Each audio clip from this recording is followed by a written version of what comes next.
بسم اللہ الرحمن الرحیم اللهم صل على سيدنا ومولانا محمد افضل صلواتك بعدد معلوماتك وبارك وسلم وصل عليه. بسم اللہ الرحمن الرحیم. عزیز طلباء کرام، امید ہے کہ آپ سب خیر و عافیت کے ساتھ ہوں گے انشاءاللہ العزیز. ایک مرتبہ پھر اللہ جل شانہ نے جامع السنن الترمذی کے ابواب الاطعمۃ عن رسول اللہ صلی اللہ علیہ وسلم کے ساتھ آپ کی خدمت میں حاضر ہونے کا موقع مرحمت فرمایا. آج ہمارا سبق نمبر 21 ہے، تو بڑھتے ہیں اپنے سبق کی طرف. باب ما جاء انحشوا اللحم نحشا. یہ باب ہے گوشت کو نوچ کر کھانے کے بیان میں، یعنی گوشت دانتوں سے نوچ نوچ کر کھایا کرو. وبه قال حدثنا احمد بن منيع قال حدثنا سفيان بن عيينة عن عبد الكريم بن أمية عن عبد الله بن الحارث قال زوجني أبي فدعا أناسا فيهم صفوان بن أمية فقال. ہمیں روایت کی احمد بن منیع نے، انہوں نے روایت کی سفیان بن عیینہ سے، انہوں نے روایت کی عبد الکریم ابو امیہ سے، انہوں نے روایت کی عبداللہ ابن حارث سے. عبداللہ ابن حارث نے فرمایا کہ میرے والد محترم نے میری شادی کی تو اس میں لوگوں کو بلایا جن میں صفوان ابن امیہ رضی اللہ تعالی عنہ بھی شامل تھے. تو صفوان ابن امیہ رضی اللہ تعالی عنہ نے ارشاد فرمایا ان رسول اللہ صلی اللہ علیہ وسلم قال، کہ حضور نبی کریم صلی اللہ علیہ وسلم نے ارشاد فرمایا انحسوا اللحم نحسا فإنہ اہنأ وامرأ، کہ گوشت کو دانتوں سے نوچ کر کھایا کرو کیونکہ اس طرح سے کھانا یہ زیادہ لذیذ، اہنأ زیادہ لذیذ، وامرأ اور زود ہضم ہو جاتا ہے. یعنی گوشت کو جب ہڈی کے ساتھ ہو اسے دانتوں سے نوچ کر کھایا جائے تو یہ بہت ہی زیادہ لذیذ ہوتا ہے. اور فائدہ دوسرا اس کا یہ ہوتا ہے کہ زود ہضم، مطلب ہضم کرنے میں وہ آسان ہوتا ہے. وفی الباب عن عائشة وابی ہریرة هذا حدیث لا نعرفه الا من حدیث عبد الکریم. وقد تكلم بعض اهل العلم في عبد الكريم المعلم من قبل حفظه منهم ایوب السخستانی. اس باب میں حضرت عائشہ ام المؤمنین عائشہ صدیقہ رضی اللہ تعالی عنہا سے اور حضرت ابو ہریرہ رضی اللہ تعالی عنہ سے روایات مروی ہے. یہ حدیث ہم نہیں جانتے مگر صرف عبد الکریم کی سند اور واسطے سے. بعض حضرات نے اگرچہ عبد الکریم، بعض اہل علم نے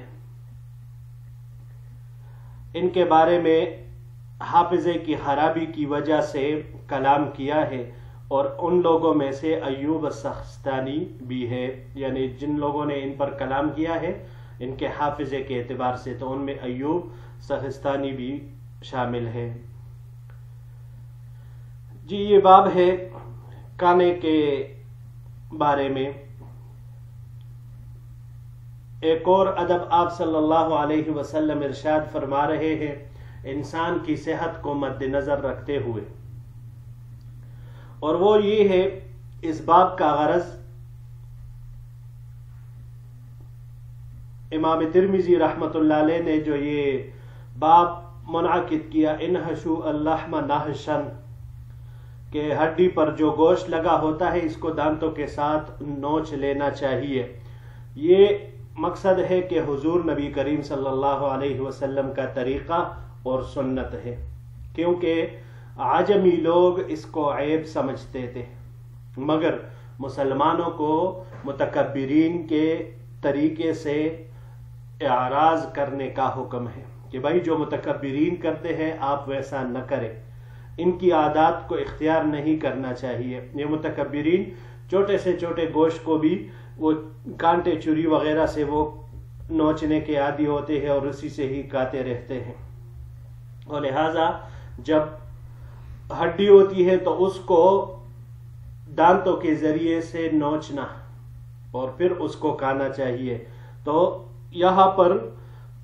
انحشو اللحم نحشن آیا ہے، جبکہ باب میں انحسو اللحم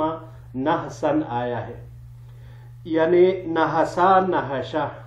چاہے سین کے ساتھ ہو یا شین کے ساتھ، تو معنی اس کا کیا آتا ہے؟ تو جب ہم اس کو نحسا لے لے سین کے ساتھ تو اس کا معنی ہوتا ہے اخذہ باطراف الاسنان،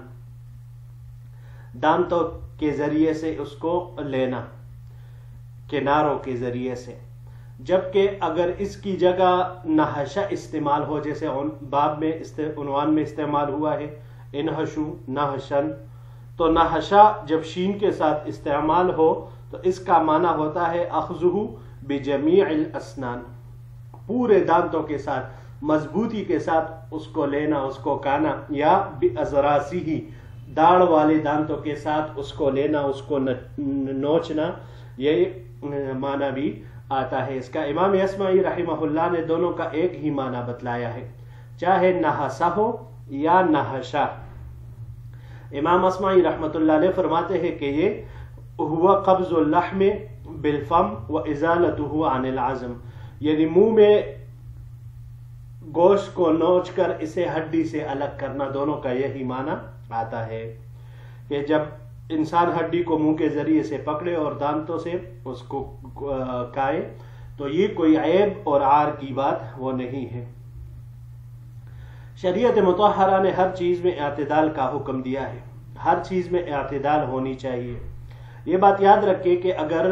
کسی جگہ پر گوشت کے بڑے بڑے ٹکڑے ہو، بہت زیادہ ہو، ٹرے میں پڑا ہوا ہو، سامنے میز پر، زمین پر پڑا ہو، دسترخوان پر کسی چیز میں، تو اس کو اب ظاہر سی بات ہے انسان نہ پوری طرح اٹھا سکتا ہے اور نہ اس پر منہ لگا سکتا ہے اور نہ یہ کھانے کا طریقہ ہوتا ہے، بلکہ پھر اس کے لیے لازمی طور پر آپ کو چوری لے کر اس کو کاٹنا ہوگا اور اس کو الگ کر کے پھر کھانا ہوگا، کیونکہ اگر وہ منہ کے ذریعے سے کھائے تو پھر اس سے وہ خرابی بہت زیادہ وہ آئے گی۔ تو بڑے گوشت اور بڑی ہڈی میں سنت یہ نہیں ہے کہ ایک ہی ہڈی یا ایک ہی گوشت کے بڑے ٹکڑے کو لے کر آدمی بیٹھ جائے اور اس کو نوچ نوچ کر کھانے لگے، نہیں، بلکہ طریقہ پھر سنت یہی ہے کہ بڑے گوشت اور بڑی ہڈی میں سے اس کو چھری کے ساتھ الگ کر کے چھوٹے چھوٹے ٹکڑے کر کے ہاتھ کے ذریعے سے کھانا چاہیے۔ دیکھیں متکبرین ان کی علامت عجمی کی وہ یہ ہوتی ہے کہ وہ چھوٹے چھوٹے ٹکڑے ان کے سامنے پڑے ہوتے ہیں، لیکن ان کو بھی وہ کانٹے چھری سے وغیرہ سے کھاتے ہیں۔ اس سے جو اگلا باب پھر آئے گا انشاءاللہ العزیز اگلے درس میں، تو اس میں پھر یہی وہ آیا ہے کہ چھری کے استعمال کی رخصت کا ذکر ہے کہ آپ صلی اللہ علیہ وسلم نے اس کو استعمال فرمایا ہے۔ یہاں پر اہنأ و امرأ، یہ دو لفظ آپ صلی اللہ علیہ وسلم نے ارشاد فرمائے، یہ جیسے قرآن کریم میں استعمال ہوا ہے ہنیئا مریئا، تو اس کے طرح ہے ہناء اور مرآ، یہ دونوں مترادف المعنی ہے۔ بعض حضرات نے دونوں میں فرق بیان کیا ہے، وہ یہ کہ اہنأ یہاں پر اس سے مراد طعام کی لذت ہے، کہ جو چیز لذیذ ہوتی ہے وہ مراد ہوتی ہے، وہ مراد ہے یہاں پر ہناء سے۔ پھر بعض چیزیں، بعض کھانے ایسے وہ لذیذ ہوتی ہیں، مرچ، مسالہ، کباب، روغنیات، ان چیزوں میں، ان کھانوں میں لذت ہوتی ہے، مگر بعد میں وہ کھانے بوجھ بن جاتے ہیں، معدے پر ثقیل ہوتے ہیں، بہت بھاری پڑتے ہیں، اور ہاضمے کو وہ ہضم بھی جلدی آسانی سے نہیں ہوتے، تو یہ ہنیئن تو ہوتے ہیں لیکن مریئن نہیں ہوتے۔ اور پھر بعض کھانے بظاہر بے لذت ہوتے ہیں، ان میں مسالہ جات، روغنیات وہ نہیں ہوتی جیسے کیر وغیرہ، لیکن ایسے کھانے مریئن ہوتے ہیں کیونکہ وہ معدے پر باری نہیں ہوتے اور آسانی سے ہضم ہو جاتے ہیں۔ تو اہنأ لذیذ کھانا اور امرا اس سے مراد وہ کھانا ہوگا جو آسانی کے ساتھ ہضم ہو جاتا ہے، جو نہ معدے پر بوجھ بنتا ہے اور نہ طبیعت پر باری پڑتا ہے، آسانی کے ساتھ وہ ہضم بھی ہو جاتا ہے۔ اہنأ وهو اللذیذ الموافق للغرض اسے کہا جاتا ہے، اور امرا استمرا سے ہے، وهو ذهاب كظمة الطعام، تو یہ اسی کو کہا جاتا ہے۔ جی بڑھتے ہیں اگلے سلائیڈ کی طرف اور باقی احادیث کو پورا کر لیتے ہیں۔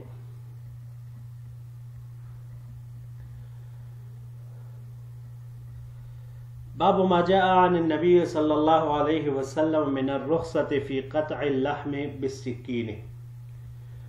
چھری سے گوشت کاٹ کر کھانے کی اجازت کے بارے میں یہ باب اس میں بیان ہے اور اس میں رخصت ہے۔ جو پچھلے باب میں حدیث میں نے آپ حضرات کو بتایا کہ اس بارے میں رخصت موجود ہے اور اگلی روایت اگلی باب آ رہی ہے تو وہ یہی ہے۔ وبه قال حدثنا محمود بن غيلان قال حدثنا عبد الرزاق قال حدثنا معمر عن الزهري عن جعفر بن عمرو بن أمية الزمري عن أبيه۔ ہمیں روایت کی محمود بن غیلان نے، انہوں نے روایت کی عبد الرزاق سے، انہوں نے روایت کی معمر سے، معمر نے روایت کی زہری سے، زہری نے روایت کی جعفر ابن عمر ابن امیہ الزمری سے، اور وہ اپنے والد سے نقل کرتے ہیں، ان کے والد نے فرمایا انہ رأى النبی صلی اللہ علیہ وسلم احتز من کتف شاۃ، کہ انہوں نے حضور صلی اللہ علیہ وسلم کو دیکھا کہ آپ صلی اللہ علیہ وسلم نے بکرے کے بازو سے چوری سے گوشت کا ایک ٹکڑا کاٹا، فأکل منها، اور تناول فرمایا، ثم مضى إلى الصلاة ولم يتوضأ، اور نماز کے لیے تشریف لے گئے مگر وضو کی تجدید نہیں فرمائی۔ ھذا حدیث حسن صحیح وفی الباب عن المغیرۃ بن شعبہ،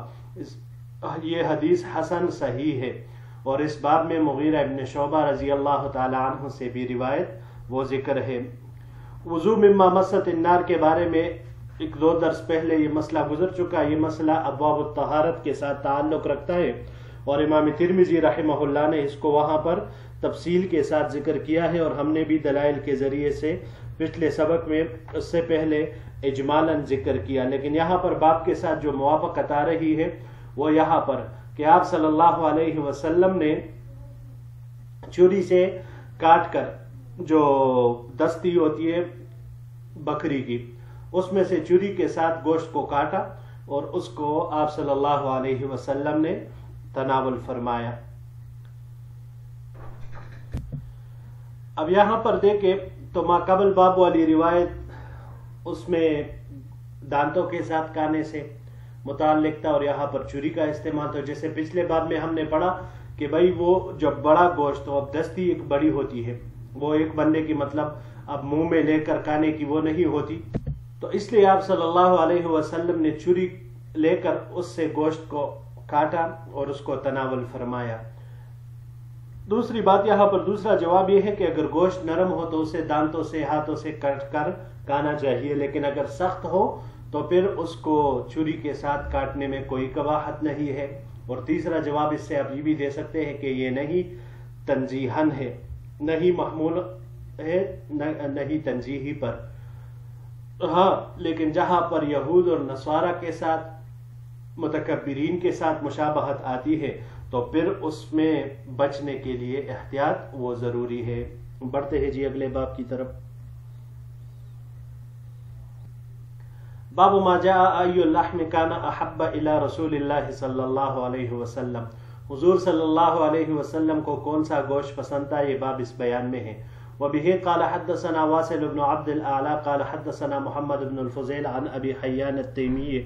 عن ابي زرعة ابن عمرو بن جرير عن ابي هريرة رضی اللہ عنہ قال،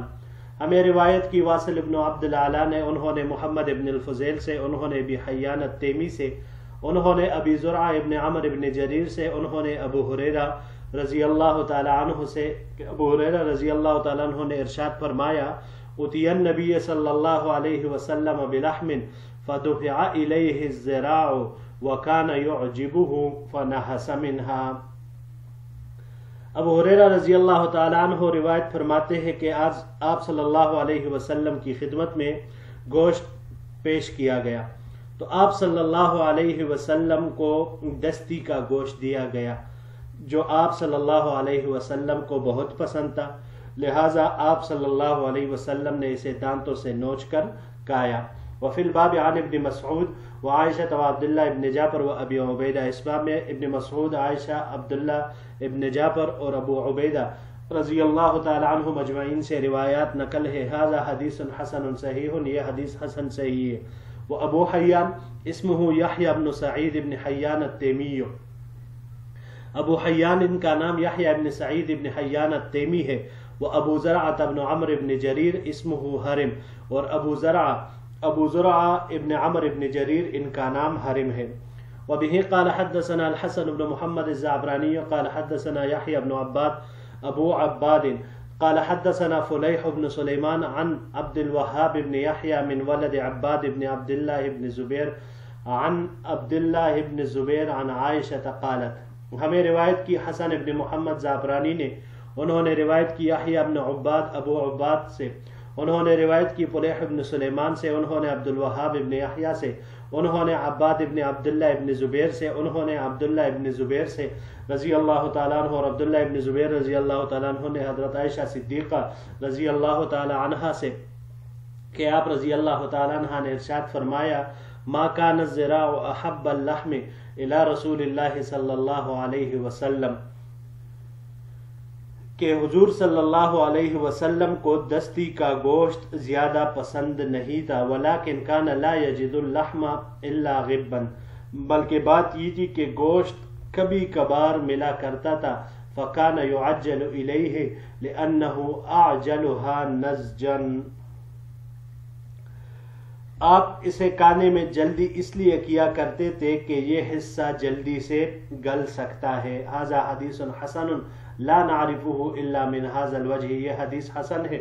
اس کو ہم نہیں جانتے مگر صرف اور صرف اسی واسطے اور اسی طریق سے. گوشت کا استعمال، یہ بات یاد رکھے کہ یہ انسانی فطرت ہے،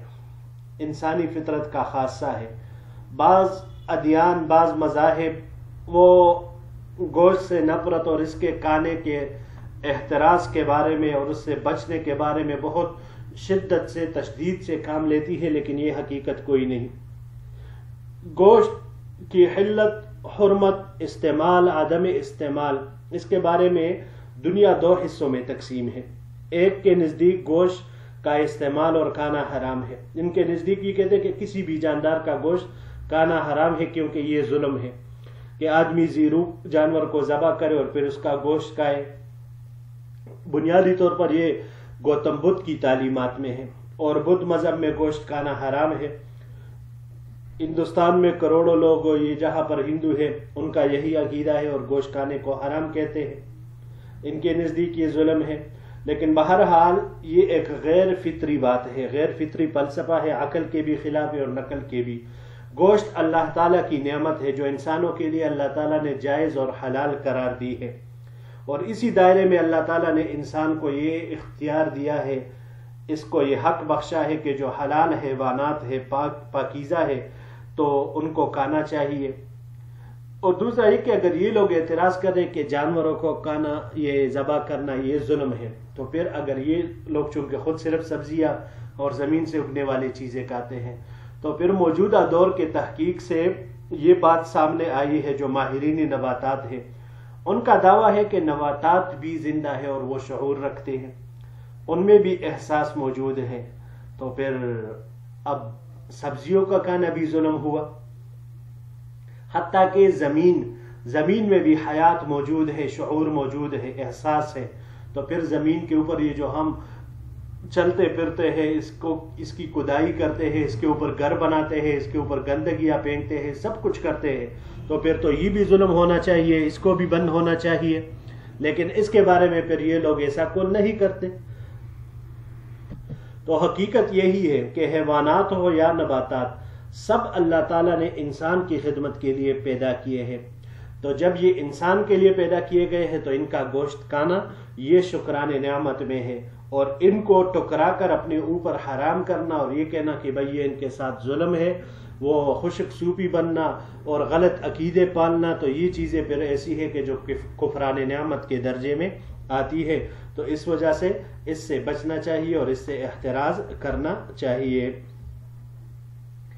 جی عزیز طلباء کرام، یہی تک ہمارا آج کا سبق تھا. انشاءاللہ العزیز اگلے درس میں ایک نئے سبق کے ساتھ پھر آپ کی خدمت میں حاضر ہوں گے. السلام علیکم ورحمۃ اللہ وبرکاتہ.